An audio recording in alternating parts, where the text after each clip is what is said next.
Hello everybody, hopefully you're having a good day or night. Today I'm going to be talking about the new collab spawn that just came out.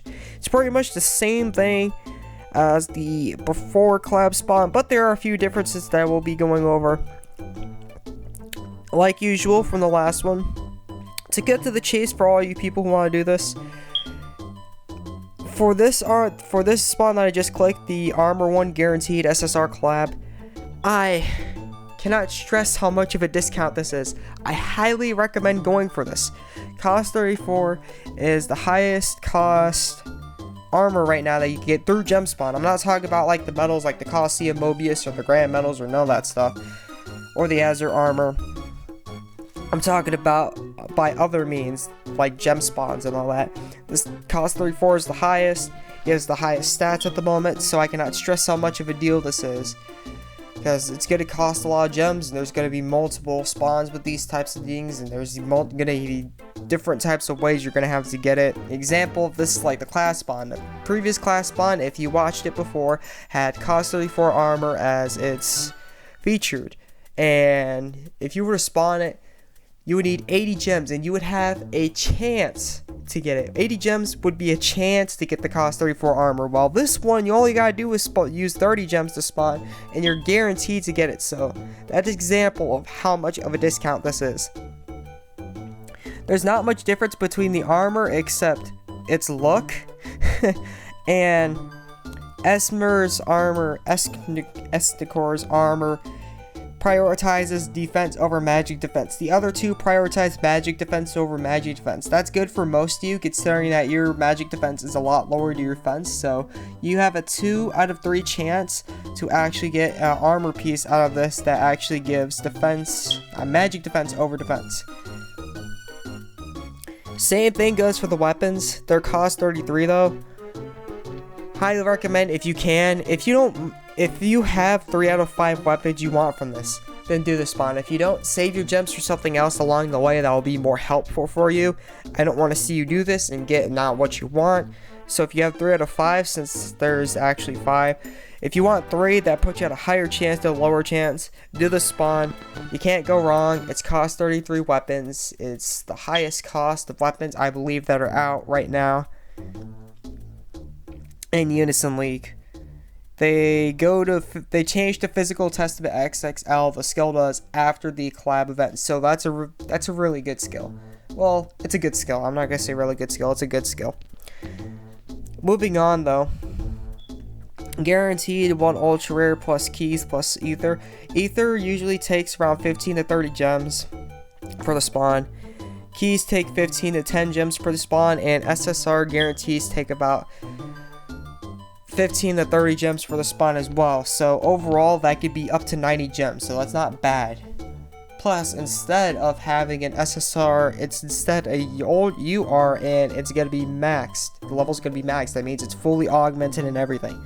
Now, I don't see how it's worth 10 gems more than 90, but it's not that bad of a deal. Not too expensive, not too cheap. It's not too much of a shabby spawn. Make sure you have at least 5 out of 10 things you want from this though, as there are 10 things, and you wanting 5 puts you at a 50% chance. It's like flipping a coin to get heads or tails. That way you're not gonna go in the spawn and you're not gonna waste 100 gems. Actually, make sure you have 6 out of 10 things you want. That way you have a higher chance.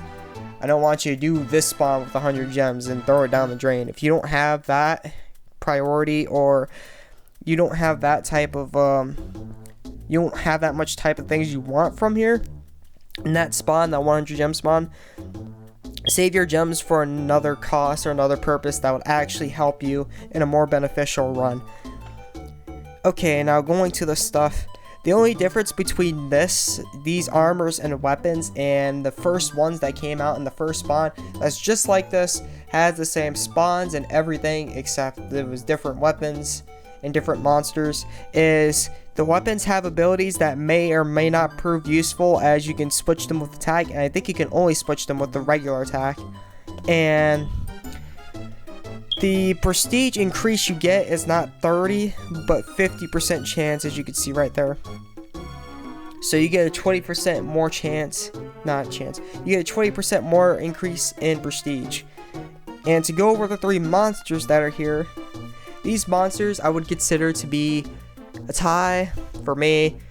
I can explain how they might be better or worse, but it's gonna get complicated. It's gonna get really complicated. I'm trying to make this video as short as possible. The 2 monsters that I would say that are better than this are Captain Meliodas, the Captain version of Meliodas, and Ban and Elaine. As Ban and Elaine does the most damage. If you increase it, its awakening, it goes up to 5. So it's not only a higher cost monster, but it has 5 awakenings. So you're gonna have a lot more gear score when you're doing a Unison battle than you would with these monsters. And has a 1,000%, not 1,000%, but 1,000 stat increase. These guys, when you awaken them, they only give you 4,000 more stats, while Ban and Elaine gives you 5,000 more stats when you increase its potential. It also has use and gauge gain for all allies by 3 more for 40 seconds and cast resurrection. So that's why Ban and Elaine's obviously going to be better than these 3. And then there's Captain Meliodas. Captain Meliodas has the barrier, has the unison gain, use and gauge gains increase, and has magic attack and attack increase. He also does really good damage as well, so that's why I find him better.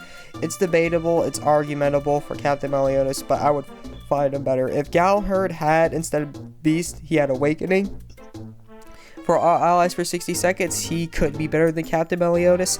And if Merlin, instead of cast Iron Wall on your character for 60 seconds, she would cast Iron Wall on all allies for 60 seconds, I would find her to be also really up there and more better than she is, and possibly better than Captain Meliodas.